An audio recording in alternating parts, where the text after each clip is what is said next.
Pixelkin.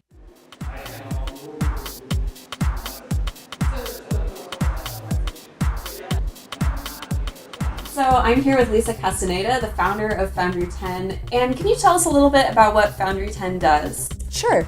So at foundry10, we're very interested in learning, but how students can use creativity to inspire their thinking and apply things that they're passionate and interested in everyday life. So it's not just a hobby, but something that becomes integrated into who they are and how they learn. We wanted them to have opportunities to start thinking about, maybe in a career sense, but maybe just in a, I'm really interested in learning about robots, that there are other careers and people do these things, and give them a chance to kind of explore those ideas. And some of those things are dance, game design, robotics. Yes. There's a lot. Yes, and we're very, very big on student voice. And so I'm a former teacher. I have a master's in education, and one of the things that was really important to me was what my students were doing and how they thought about it. So for instance, for dance, that it's not just about the dance instructor standing up and saying you should do this, but we have students creating choreography. We have students picking games that they're interested in, students designing games that they're interested in, a group building an underwater robot because they were really interested in exploring underwater robotics. And so letting their voice kind of drive the direction of the projects and us supporting them.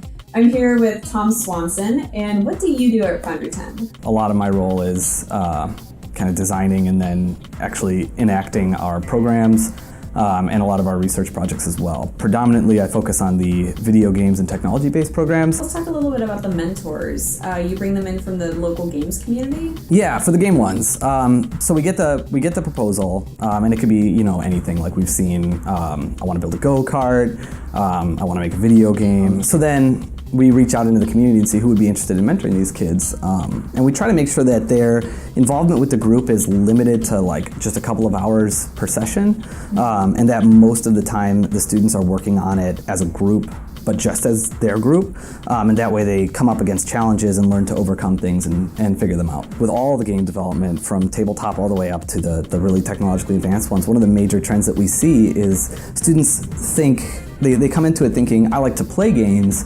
therefore I will probably like to make games. And then they come up against these issues that are very complex and demanding and difficult, whether it's coding or gameplay mechanics or player interaction, what have you. And it's fascinating to see how they deal with that, because at times it isn't enjoyable. Like, it's hard to make a game, and it's fun to see how their creative idea and the desire to bring this idea, this world that they have in their mind, to somebody else, how that pushes them through the tough times and really brings like this excitement about their game at every stage of development. You did a study with 300 middle schoolers last year. Could you talk a little bit about that? It was about game creation, right? Absolutely, yes. So we were interested in game design at the middle school level. So there's a bunch of folks out there, kids should play games, and we are huge proponents of that, but we were also saying, hey, what about really looking at what kids get out of making games? And so we teamed up with a school in New Jersey that had 7th and 8th graders making games, and we were looking at how the kids perceived that experience in terms of the value, like what did they feel like they were getting out of it? And then we thought it would be interesting, because we're always sort of interested in this novice versus expert, to look at what experts thought would be valuable about students making games. And it was really interesting, because there were the obvious computer science sort of components to making games, but there was this really holistic view about, making games makes you better at collaborating. Making games with people helps you manage projects and contain ideas, and things that we felt were really transferable skills. So it's not just that, every 8th grader is going to go out to work at a game design studio, but that they were learning skills through this process that would help them do a lot of things well. And one of the things we've been talking a lot about lately is this idea of sort of an intentional use behind it, that I don't think it's necessarily valuable to just throw games in, or like, we're just going to design,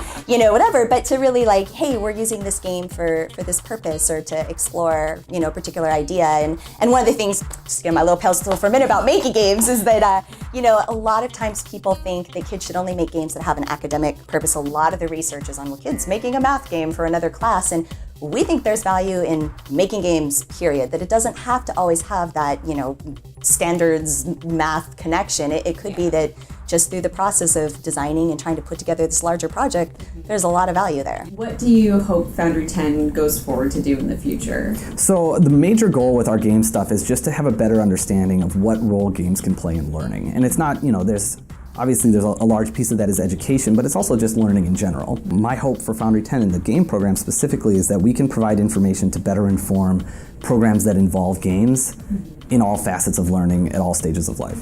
We really pride ourselves in not just saying that we think these things are important, but going out and demonstrating it. And one of my all-time favorite stories, I was presenting at a conference for academics, and we were talking about some of the things we do with students making games in real game engines.